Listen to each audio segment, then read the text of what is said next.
Mayor হিসেবে শপথ না পড়িয়ে উপদেষ্টা আসিফ মাহমুদ সজীব ভুঁইয়া সংবিধান লঙ্ঘন করে বিচার ব্যবস্থাকে প্রশ্নবিদ্ধ করেছেন বলে মন্তব্য করেছেন বিএনপি নেতা ইশরাক হোসেন।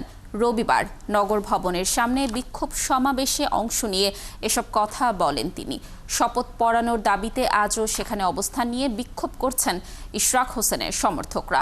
এ সময় তিনি আরও বলেন, সরকারের উপর এখন সাংবিধানিক দায়িত্ব তাকে শপথ পড়ানোর।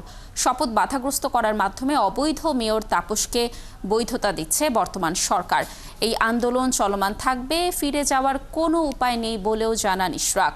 নগরবাসীর দুর্ভোগের কথা চিন্তা করে দ্রুত সময়ের মধ্যে সমস্যা সমাধানের আহ্বান জানান তিনি।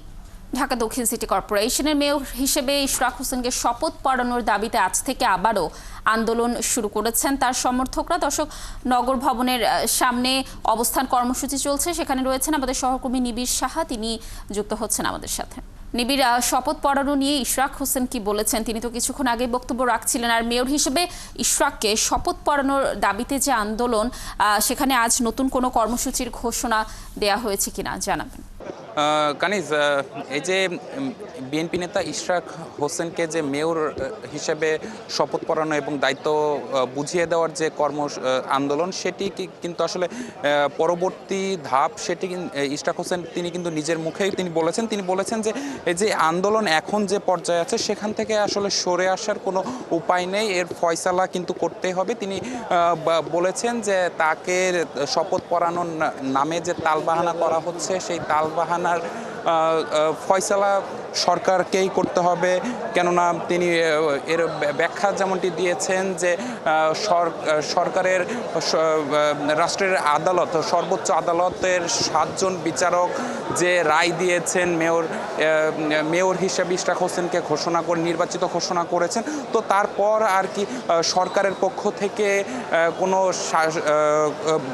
বাধা থাকার কথা না বলে তিনি উল্লেখ করেছেন। তিনি বলেছেন যে আসলে তার শপথ পাঠ করানোর কাজে যারা বাধা প্রদান করবে তারা মূলত সংবিধান লঙ্ঘন করবে, এবং তারা যে উপদেষ্টারা যে শপথ বাক্য পাঠ করেছেন সেই শপথ ভঙ্গ করেছেন বলে তারা উল্লেখ করেছেন। এবং সেই কিছুক্ষণ আগে ইশরাক হোসেন তিনি যে বক্তব্য রেখেছেন সেই বক্তব্যে কিন্তু তিনি বেশ কিছু বিষয় স্পষ্ট করেছেন। যেমন গত কয়েকদিন ধরে গত 4 তারিখে প্রথম দফায় যে আন্দোলন শেষ হয় এবং আজকে থেকে আবারও যেটি শুরু হয়েছে, সেই আন্দোলনের মধ্যে নগরবাসী এই সিটি কর্পোরেশন কিংবা নগর ভবন থেকে যে দৈনন্দিন সেবা পাওয়ার কথা সেগুলো থেকে কিন্তু তারা বাধাগ্রস্ত হচ্ছিল, সেবা পাওয়া বাধাগ্রস্ত হচ্ছিল।